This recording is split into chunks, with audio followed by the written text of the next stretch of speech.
configuring the Grandstream ATA.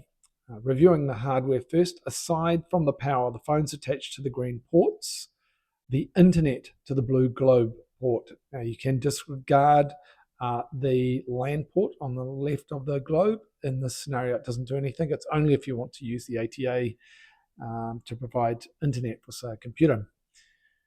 Now, when the device first boots up, it looks back to Grandstream's GDMS provisioning service, which in turn redirects to us. Via the API, we provide the SIP credentials and some other tweaks to the configuration to ultimately provision the device. So jumping across into your account, into the portal, you're going to select the phone number, the model, which in this case is a Grandstream 814. The Grandstreams require both the MAC and serial numbers, and that's essentially it. Select any time zones. You can add any other numbers. The device will only provision as many ports as there are on it. And when it starts or restarts, our system assigns the numbers.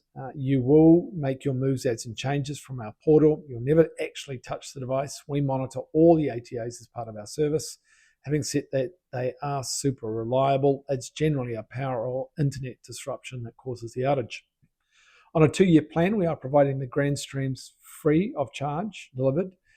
Remember that we also support the Grandstream GXP phones, Polycom and Yealinks, which are also free on a 2-year plan. Thanks for your time.